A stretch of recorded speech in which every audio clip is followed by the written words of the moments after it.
देश का सबसे बड़ा फार्मा हब हिमाचल। दवा कंपनियों पर सख्ती कर रही है सरकार। नकली दवा पर हिमाचल सरकार सख्त। 23 जून को हाईकोर्ट में जवाब दाखिल करेगी सरकार।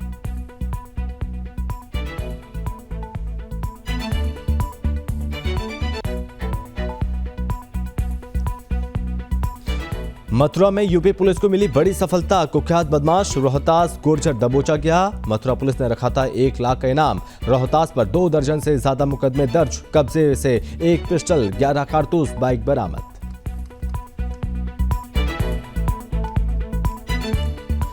हरदोई में यूपी पुलिस का बड़ा एक्शन। गैंगस्टर की 18 करोड़ 41 लाख की संपत्ति कुर्क।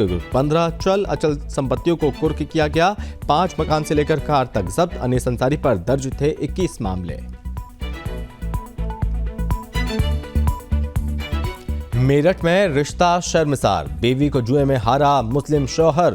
दोस्त से संबंध बनाने का बनाया दबाव। महिला ने ली पुलिस की शरण। कार्रवाई जारी।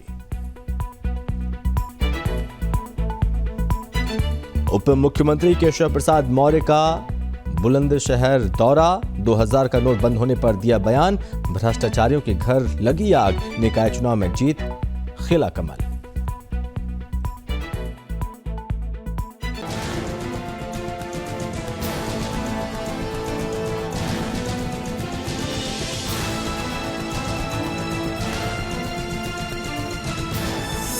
आप देख रहे हैं सुदर्शन न्यूज। नमस्कार, बहुत स्वागत है आप सभी का आपका राज आपकी खबर में। मैं हूं आपके साथ संभव गुप्ता। बात करेंगे सबसे पहले देश भर में हिमाचल प्रदेश की पहचान फार्मा हब के रूप में है। हिमाचल देश का तीसरा सबसे बड़ा दवा बनाने वाला राज्य है।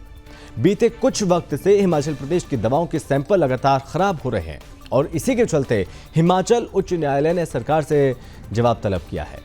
हिमाचल प्रदेश सरकार को 23 जून को हाईकोर्ट में जवाब दाखिल करना है। इस बीच हिमाचल प्रदेश के स्वास्थ्य मंत्री डॉक्टर धनीराम शांडिल ने कहा कि सरकार दवा कंपनियों पर सख्ती कर रही है। स्वास्थ्य मंत्री ने कहा कि सरकार नहीं चाहती कि हिमाचल प्रदेश का नाम खराब हो। हिमाचल प्रदेश की पहचान देश भर में फार्मा हब के साथ देवभूमि के रूप में भी है और ऐसे में गलत तरीके से काम कर रही कंपनियों पर सख्ती की जा रही है। हिमाचल के स्वास्थ्य मंत्री ने कहा कि विभाग समय समय पर कंपनियों की जांच करता रहता है। जिन कंपनियों के काम में गड़बड़ी पाई गई है उनके रजिस्ट्रेशन भी कैंसिल किए गए हैं। स्वास्थ्य विभाग की तरफ से स्पष्ट संदेश है कि दवा बनाने में किसी तरह की भी कोई कोताही बर्दाश्त नहीं की जाएगी। उन्होंने कहा कि दवा के सैंपल खराब होने के कई कारण हो सकते हैं। बावजूद इसके सरकार ने ये स्पष्ट संदेश दिया कि अगर कंपनियां कोताही करती हैं तो उनके खिलाफ सख्त से सख्त कार्रवाई अमल में लाई जाएगी।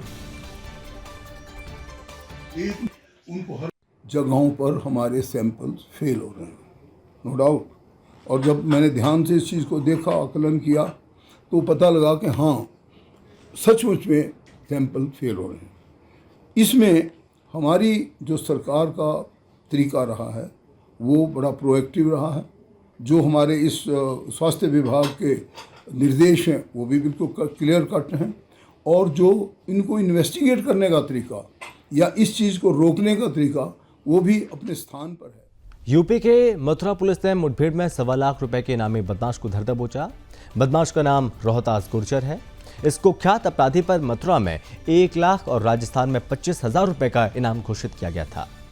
आज सुबह जैंत थाना पुलिस को इस शातिर बदमाश के आने की सूचना मिली और पुलिस ने मौके पर बदमाश को दबोचने की कोशिश की तो बाइक सवार बदमाशों ने फायरिंग शुरू कर दी। इस मुठभेड़ में बदमाश रोहतास गुर्जर के दोनों पैरों में गोली लगी जिसके बाद वो घायल हो गया, लेकिन एक बदमाश मौके से फरार हो गया और पुलिस सुरक्षा में उसे उपचार के लिए मथुरा के जिला अस्पताल में भर्ती कराया गया। वहीं एसएसपी शैलेश पांडे ने बताया कि घायल बदमाश रोहतास के पास से एक अवैध पिस्टल, 11 कारतूस, एक चोरी की बाइक बरामद हुई है। बता दें कि इस कुख्यात अपराधी ने साल 2021 में बरसाना में पुलिस पर फायरिंग की थी। उस घटना में एक पुलिसकर्मी भी घायल हुआ था। रोहतास पर संगीन धाराओं के तहत यहाँ पर 20 से ज्यादा मुकदमे दर्ज हैं।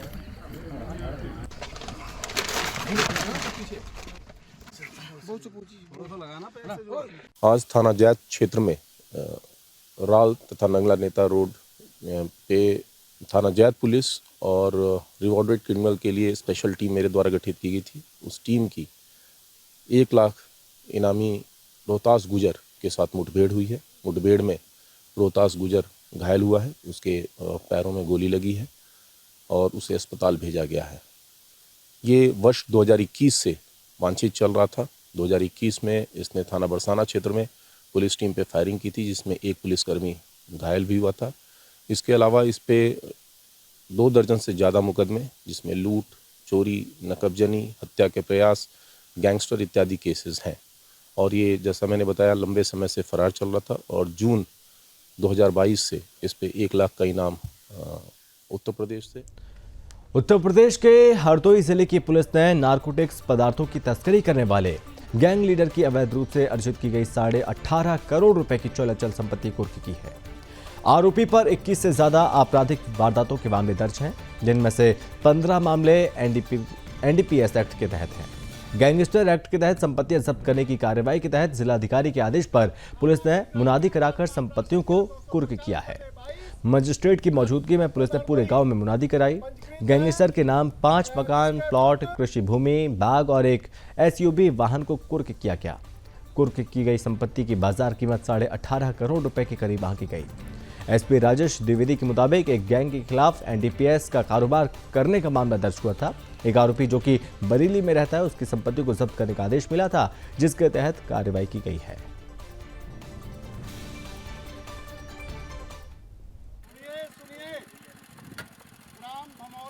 ये थाना बिलग्राम में एक अभियोग पंजीकृत हुआ था एक गैंग के खिलाफ, जो कि एनडीपीएस के कारोबार करता था।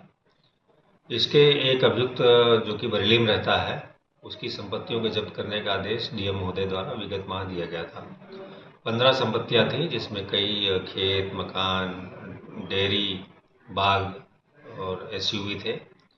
इनको आज बरेली में हरदोई पुलिस और वहां के स्थानीय प्रशासन द्वारा कुर्क किया गया है।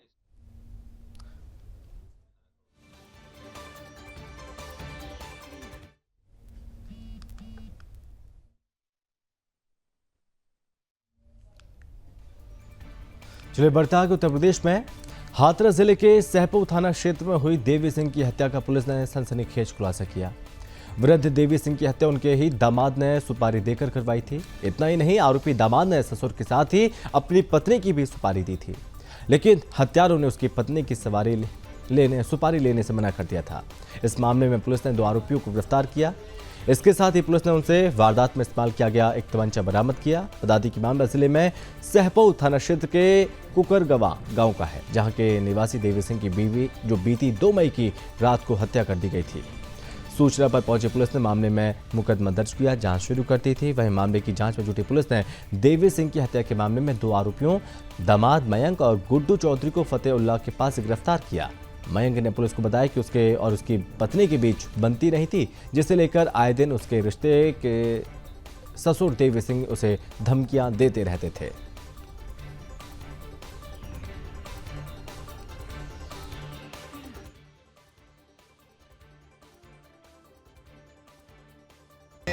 एक सूचना दर्ज कराई गई थी कि इसमें एक वृद्ध व्यक्ति की थाना क्षेत्र सहपो में हत्या कर दी गई थी गोली मारकर। इस घटना में उसमें व्यक्ति के पुत्र के द्वारा तहरीर देकर मुकदमा पंजीकृत कराया गया था अज्ञात में। ये घटना काफ़ी चैलेंजिंग थी और इस पर काफ़ी चैलेंज के रूप में लेते हुए एसओजी की टीम, स्वाट टीम और थाना सहपो की टीम ने काफ़ी मेहनत से आज इस घटना का खुलासा किया है। इसमें 2 अभियुक्तों की गिरफ्तारी की गई है। उनसे जो पूछताछ में बातें निकल के आई हैं, उसमें एक अभियुक्त जो मयंक है, मयंक ने अपने गांव के एक व्यक्ति के माध्यम से दूसरे अभियुक्त गुड्डू राठौर से मुठभेड़ में 3 शातिर चोरों को गिरफ्तार किया गया है फिरोजाबाद पुलिस के द्वारा। पुलिस ने उनके पास से नकदी, चोरी के आभूषण और अन्य सामान बरामद किया है। उनके पास से तमंचे व कारतूस भी बरामद हुए हैं। दरअसल पुलिस ने चेकिंग के दौरान उन्हें चोरों के बारे में पता चला, तभी चोरों ने पुलिस को देखकर भागने की कोशिश भी की और चोरों ने पुलिस पार्टी पर फायरिंग कर दी। पुलिस ने जवाबी कार्रवाई की और जिसके बाद 3 आरोपियों रियाजुद्दीन, राजा और शिवम को पकड़ लिया। थाने लाकर उनसे पूछताछ की गई। पुलिस ने उनके पास से नकदी, चोरी के आभूषण और अन्य सामान जब्त कर लिया है। पुलिस को उनके पास से 2 तमंचे, कारतूस भी बरामद हुए। पुलिस आरोपियों के बारे में अन्य जानकारियां जुटा रही है और एसपी सिटी सर्वेश मिश्रा ने बताया कि 3 मई की रात चोरों ने उत्तर के क्षेत्र सत्यनगर निवासी राजेश मौर्य के यहां नकबजनी कर चोरी को अंजाम दिया था।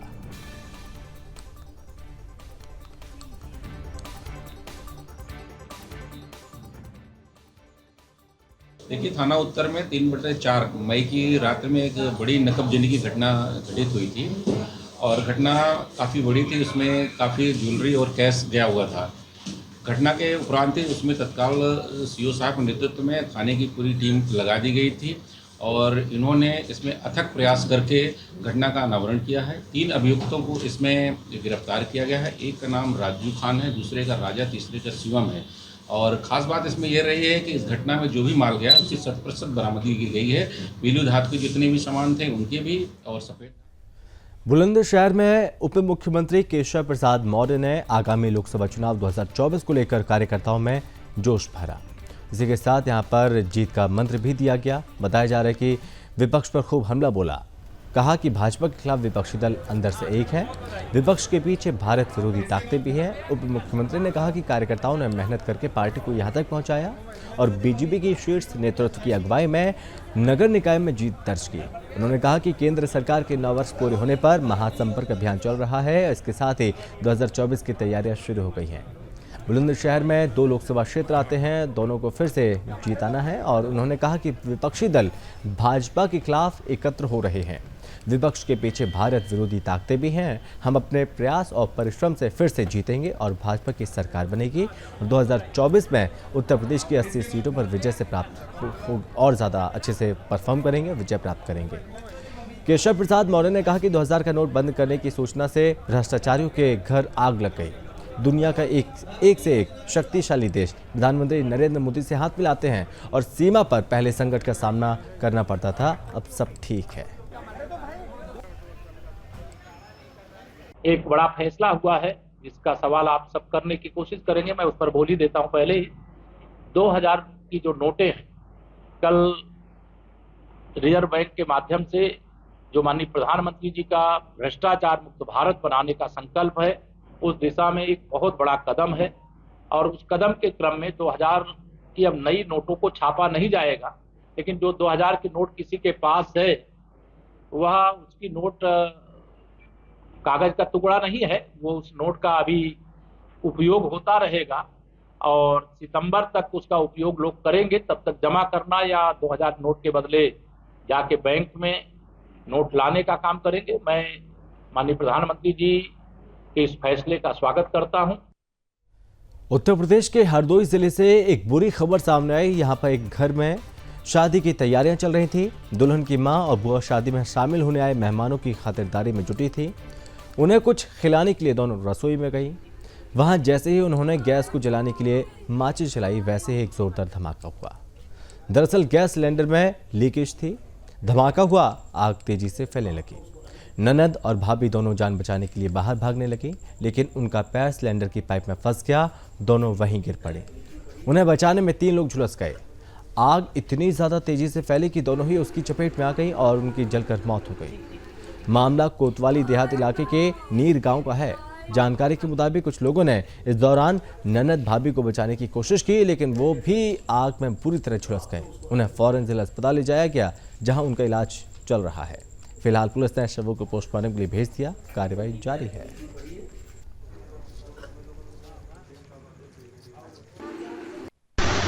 एक दुखद घटना थाना कोतवाली देहात के नीर गांव अंतर्गत घटित हुई है, जिसमें मंजू जी और शर्मिला ये दोनों लोग खाना बना रहे थे।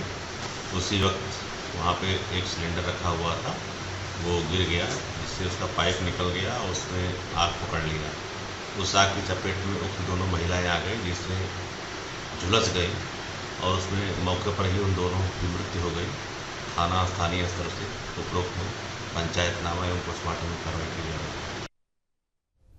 फिरोजाबाद जिला मुख्यालय में राष्ट्रीय लोक अदालत का आयोजन किया गया।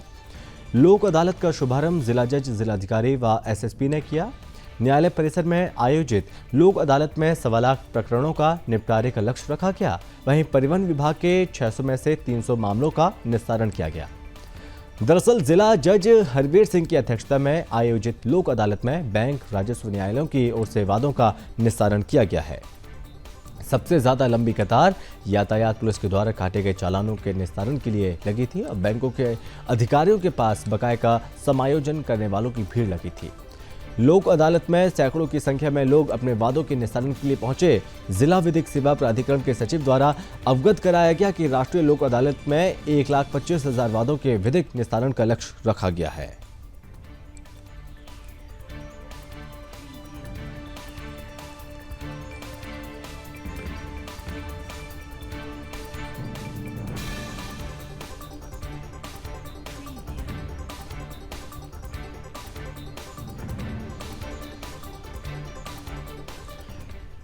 मध्य प्रदेश के ग्वालियर से है, जहां पर देश के बड़े महानगरों की तर्ज पर अब ग्वालियर में भी रेलवे स्टेशन के बाहर ऑटो प्रीपेड सुविधा शुरू की गई है और साथ ही सुरक्षित तरीके से यात्री अपने गंतव्य स्थल तक जाने के लिए ऑटो बुक कर सकुशल घर पहुंच सकते हैं। साथ ही यात्रा का किराया भी शासन के निर्देश अनुसार ही भुगतान करना होगा। वहीं रेलवे स्टेशन के प्लेटफॉर्म नंबर 1 के बाहर सर्कुलेट एरिया में ऑटो प्रीपेड बूथ का शुभारंभ ADG Gwalior range D Srinivas Verma ने फीता काटकर किया। बता दें कि ग्वालियर रेलवे स्टेशन पर यात्रियों से ज़्यादा पैसा वसूल करने की ऑटो संचालकों की मनमानी की शिकायतें काफ़ी समय से एडीजी डी श्रीनिवास वर्मा को मिल रही थी और इसी को लेकर अधीनस्थों को प्रीपेड बूथ चालू करने के निर्देश देने को लेकर ये सेवा चालू की गई है। और साथ ही एडीजी श्रीनिवास वर्मा ने कहा कि आने वाले दिनों में बस स्टैंड, एयरपोर्ट पर भी ऐसी सुविधा शुरू करने का प्रयास किया जाएगा।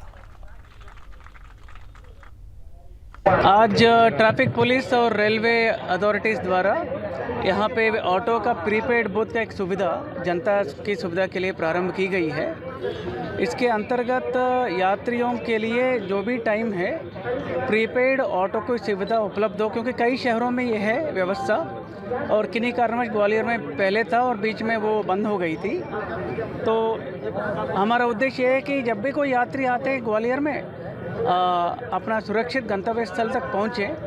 और कई बार क्या होता है कि हाई रेट चार्ज करते हैं, कई लोग जाने से मना भी करते हैं। तो ये उद्देश्य से हमने यहाँ ये सेवा प्रारंभ की गई। निश्चित रूप से हम मानेंगे कि जनता के लिए एक सुविधा अच्छा साबित। बिहार के समस्तीपुर जिला अंतर्गत शिवाजी नगर प्रखंड में विगत 1.5 साल से ब्लॉक प्रमुख ने अपने गुट के ही पंचायत समिति सदस्यों को प्राथमिकता दी है। 15वें वित्त विकास योजनाओं का देने का काम किया। बता दें कि सामान्यतः योजनाओं का बंटवारा करना विभाग के नियम बली में है और पर प्रखंड के 24 पंचायत समिति सदस्यों में भेदभाव करके प्रखंड के विकास में रोड़ा उत्पन्न कराया गया। इस विषय को लेकर जब संवाददाता ने प्रखंड प्रमुख और विकास पदाधिकारी से संपर्क साधा तो दोनों दूरी बनाए रखे। दूसरी तरफ पंचायत समिति सदस्यों के बीच भारी आक्रोश व्याप्त है। पंचायत समितियों ने खुलकर सुदर्शन के कैमरे पर अपनी बात कही। इसमें कार्यपालक पदाधिकारी हरिओम शरण और चयनित प्रखंड प्रमुख डॉक्टर गोविंद मंडल पूर्ण रूपेण दोषी हैं।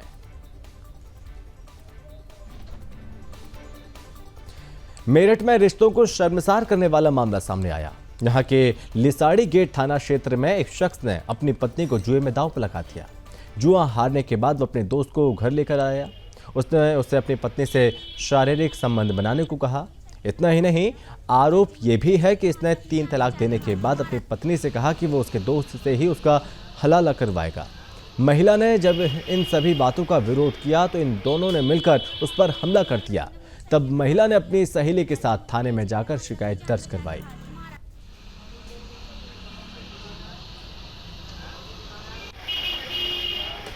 पति ने मुझे सट्टे में हरा दिया। अच्छा। आज मुझे बेच रहे थे, वहाँ से अपनी जान बचा के भागी, मारा था जी मुझे। कहाँ रहते हैं? वहीं रहते हैं मदनगर। अच्छा, कब शादी हुई तुम्हारी? मेरी शादी को तो 12 साल हो गए। अच्छा, अब कहाँ से आई हो आप? अब तो मैं यहाँ से भाग गई थी अपनी जान बचा के जी। मैं अब यहाँ रिपोर्ट लिखवाने आई। मैं नहीं जानती थी ऐसे कौन था वो। अच्छा। और इसी के साथ इस बुलेटिन में बस इतना ही। आप देखते रहिए सुदर्शन न्यूज़। जय हिंद।